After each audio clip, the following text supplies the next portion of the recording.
Hola amigos, en este video vamos a aprender las diferencias entre el pretérito imperfecto y el pretérito perfecto.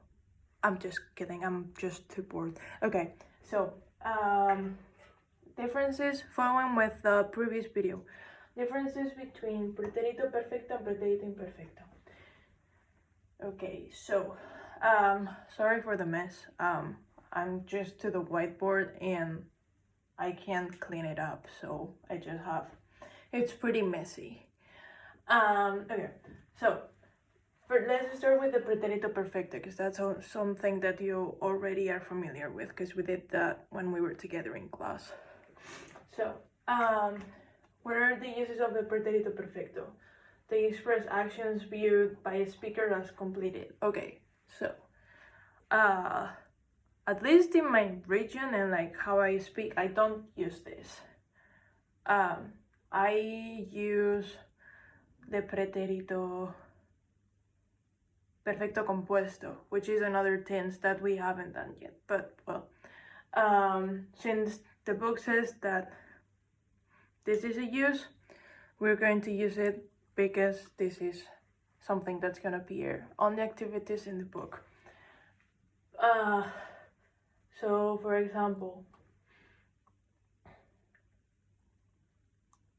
I don't even know, I don't use that tense, but yeah, just know that you have to use the pretérito perfecto for actions that are viewed as by the speaker as completed, sorry. Okay, so pretérito perfecto, it marks the beginning at the end of an action. So remember that every time that you use the perfect tense, it means that the action starts at some point, but it also ends at some point. There's a beginning and an end.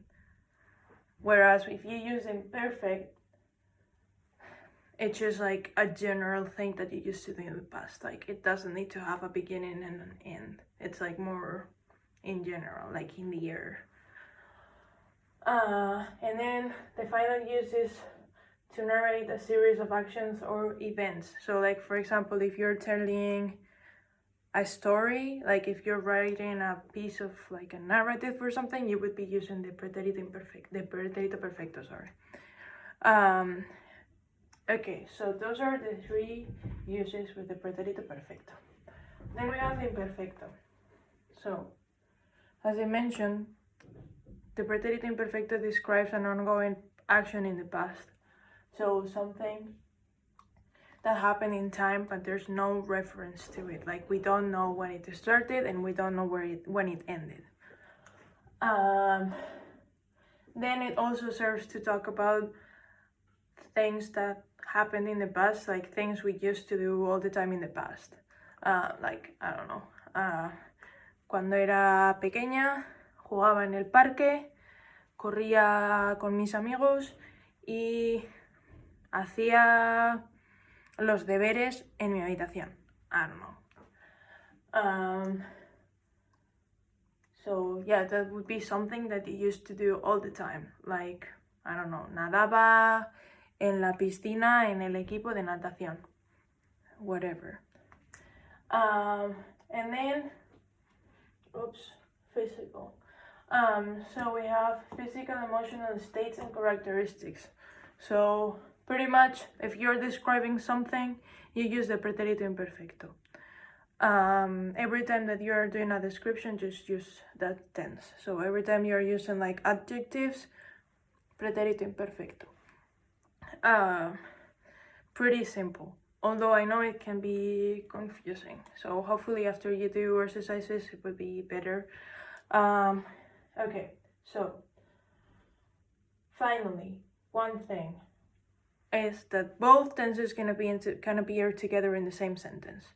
So you can find in the same sentence the pretérito imperfecto and the pretérito perfecto. So how to recognize, well, I mean, you can recognize them in different ways, but so what you need to be aware of is that the pretérito imperfecto, it describes what is happening in the sentence.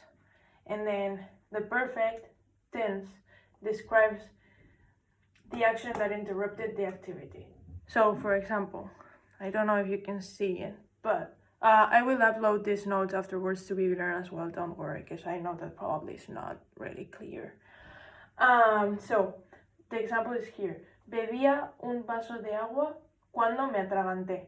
So, what interrupted the action? The action was interrupted by atragantarse. So, atragantarse means to choke.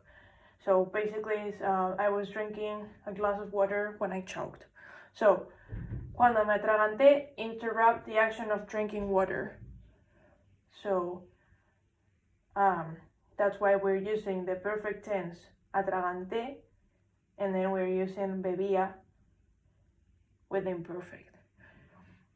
You can see it this way. So, we have like the action that's happening. So, the action is to drink water, and then all of a sudden, like, something happened that interrupted that action. So that's why, like, this specific thing that happened is what caused you to stop drinking water.